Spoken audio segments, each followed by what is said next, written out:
Yes. Oh my God. And Kim is wonderful. Let me tell you something. What she was her first breakout role, she was a paralegal, right, at a law firm. She was doing something at a law firm. I remember that. And everyone kept there was so much noise behind Kim Whitley, Kim Whitley, Kim Whitley. And then finally she is who we know her to be today. She's an amazing person. So for her to Mhm. be your friend and to put you on, I That's a mean, good friend, yeah. especially a friend that puts you on, Yeah. Right. because everybody don't always put people on, you know. Yeah. You know what? Also, with that being said, one thing about me, I've always let my work speak for itself. I never expect a handout. I will accept a hand up, but not a hand All down. day. You know what I'm saying? Mhm. Well, it's like I even asked her. I said, "Why?" You know, because I know how Hollywood works. You know, it's all about who you know, That's right. and so I was a kind of person that I stuck to my guns. You know, my faith has kept me strong. So I've always just said, hey, you know what? I'm in here. When it's my time, it's my time. I'm not going to force it. You know, I'm going to stay in my lane and run my race. And Mhm. so whenever God opened up doors, you better get ready to walk through them. You know, Trying to tell you. there's a, Testimony. yes, there is an old saying that are you preparing for what you're praying for? Hmm. Mm. We pray for something, but we're not ready. We pray for a wife, a husband, a job. We pray for success and fame, whatever, but we're not ready for it.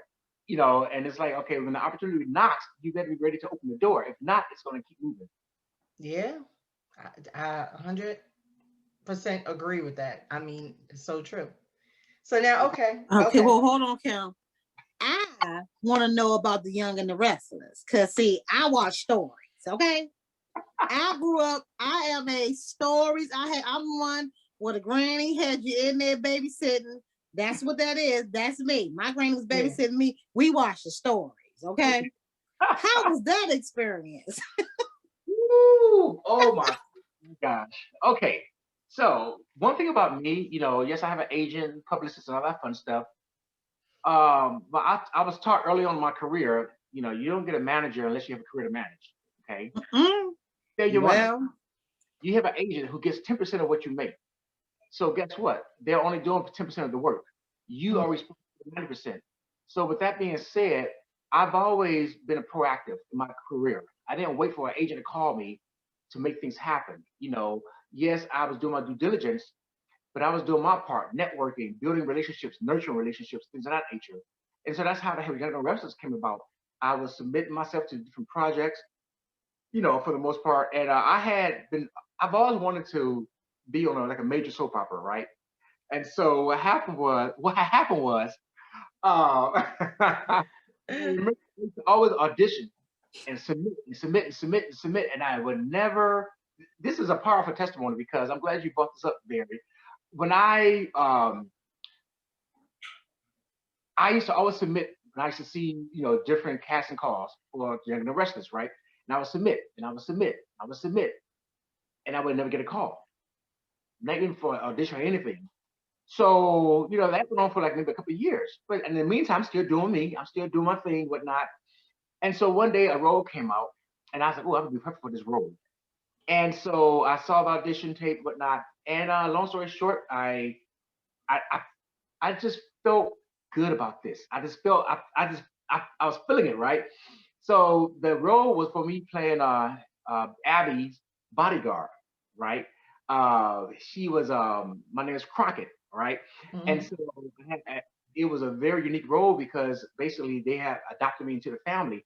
So long story short, I went into the cast director. Um, he's, you know, well-known cast director, whatnot. So I went there and I had, you know, my suit on, tailor made, you know, working out, you know, I'm that's fit. right. You know, Show up and show out. so Pretty I didn't much. I didn't have arrogance. I had confidence. So I That's walked right. and I That's walked in the room at night and I walked in. And he saw me. He was like, he said, "Have you been here before?" And I said, "No." And then I could tell by the way he was looking at me, like he was impressed.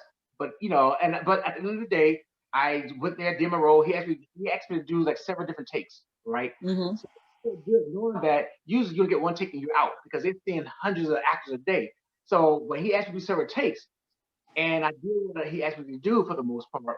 Well, long story short, they called me and they asked me to. They told me I booked the role for the most part, And then that role, when I was on set, led to another role because in the same building, the CBS studios, they had the Bold and the Beautiful.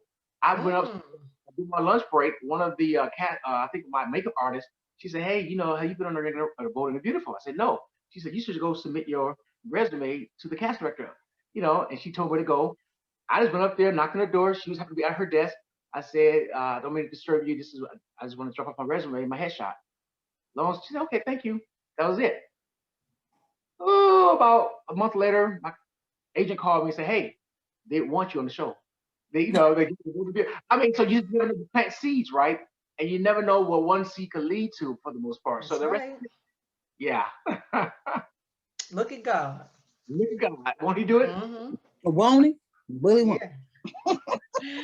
Oh my goodness. Okay, so now, all right. What else have you done as far as acting is concerned? Because I'm really curious to know what was your favorite role or most exciting role. Ooh, that's Getting roles. Yeah, look, getting roles is the most exciting. That's the most exciting. okay. It's funny you mentioned this because I got a friend of mine. She's a well-known French actress, and we had lunch yesterday, right? And she moved back to New York, back to LA, and but we was talking, and you know, us being African Americans in the industry, you know, entertainment industry, I want to be. I'm very. I want to be very careful about the roles I pick because I have. Yeah, you know, I don't. You're want right. You're right. like, oh my God, I can't believe I did that. So I'm very. Yeah, I'm very picky. So one of the roles I did, because when I came to LA, I said, you know what, there's certain roles I'm not going to do. My agent sit down and asked me, are there any roles you wouldn't be interested in? And I told them which I wouldn't do. Only because of my religious background, my Christian faith, and so some things I'm not going to do to compromise my integrity as a Christian. And so yeah, but it's acting. Yeah, I know it's acting, but at the same time, you can get somebody else to do it. You know, everything out there. All right, I don't have to do everything. There is power in saying no. So, that's right. Amen. But no, like I said, certain roles I didn't want to do. I didn't want to play a thug, drug dealer, a pimp. You know, I didn't want to do that. I wanted to have like more of a positive impact, right? And because acting, we're telling a story. But I remember one time I saw a cast notice based on a true story about this gentleman. He was a serial killer and a rapist. Yeah, based on a true story. This guy it sounds familiar. I'm sorry.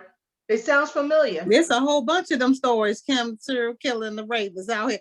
You much as I watch True ID. Yeah, but he was a casting director, right? Okay, who? No. This man was a school teacher, and he actually ended up killing one of his students who was a Miss. She was a pageant. You know, she was like a beauty queen for the most part. Oh my! This happened in the 70s, and it happened. He got caught like 30 years later when they had DNA. They finally arrested him when he was all old and feeble. But you know, this guy was like, he was an athletic guy, whatnot, had a temper, and so it was a whole hour-long episode about who did it. And so being a coach and being a teacher, whatnot. And so I was the last person that was suspected. But at the end of the day, I played this role. And when I went to church, I remember one time when they finally aired, I'm at church and I, sitting down, whatnot. And I think it was Rick Ross's manager. She tapped me on my shoulder and she was like, "You're a killer. You're a killer," And so, because she saw the episode, right? And so she was like, "You were so good at it," and that made me feel believable. Right. But my whole point is, I had to. Those are roles I don't normally go out for, right? But it's so unique and based on a true story, and I guess it was like one of those roles that I had to go dig. I'm not a serial killer. I'm not a rapist. So you had to. It's almost like you had to. Even when I was doing the scenes, the crew, the staff, the director, the producer, they were like, "Oh my gosh, it was so intense, so real. We got lost in a moment." Thank you. Yeah. But are those roles challenging for you? Like, is that, because it's the opposite of you. So is it really challenging to do those roles? You know what? I had to really dig deep, because when Pull it you out. yeah, put it out. This is my first time playing a bad guy. Okay, Yeah. it was an hour-long special. So I had a, and even when I was when I did my audition, one of the guys that I had who was at my audition, he's a great actor. I mean, a great actor. He had more experience, he had more clout, and so I just knew that he was going to get it, And I was ready to call him and congratulate him, and I was surprised when they called me to me. They wanted me for the role. I'm like, whoa, and I knew this guy was excellent. So that's when I knew that um, my hard work was going to pay off. Yeah. You know, and then again, I think I was limited myself. Not that I didn't think I was good enough for it, but you see people you grew up with, uh, on TV, and all of a sudden they're competing with you. Not competing, but they're trying to get the same role you're getting, right? And so, but no, it was a very unique experience because of the fact that I really had to, like you said, I had to pull it deep. I had to really go there without going there. Like Halle Berry, she's a method actor. When she played, what was that movie she had, Losing Isaiah or something like that? It was a Oh my movie, God, yeah. and she actually used a homeless person, whatnot, but she actually spent a whole week or something to that nature on Skid Row, being homeless, and whatnot, because she was trying to get into character. And Hmm. so I didn't go that far, obviously. Okay. We ain't trying to get locked up. You didn't get it, but the thing that is so unfortunate when you're of our skin color, they will put us in those type of roles, not the role of a true story, but just the drug dealer, the pimp, the this, the that. And even with the academies, like if you look at all of the academies that we've won, male or female, it's a maid, it's a Denzel, you are. Oh my gosh. It's just unfortunate because like Glory, I feel like he should have won Academy Award for Glory. Like Malcolm X, there's a lot of them. Malcolm X. Like these are things that I'm like, wait a minute now, Denzel did that. He should have got the supporting for Glory.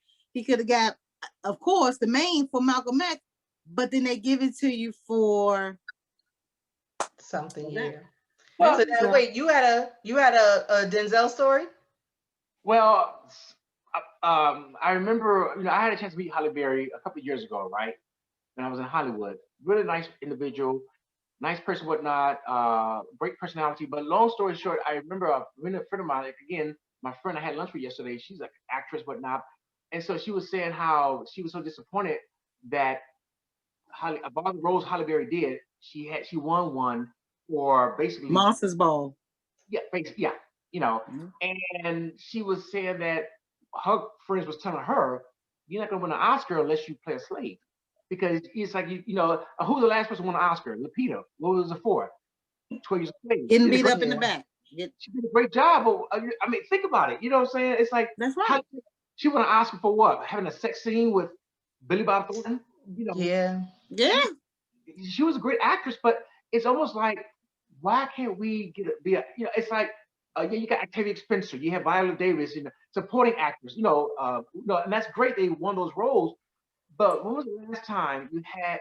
Look at the first, what's her name? Gone with the Wind. Hattie McDaniel. Yes. I mean, she did a great job, but it was as a maid. As a maid, and that's it. That's the only thing we're gonna win for, and that's how they see us, and that's the realness.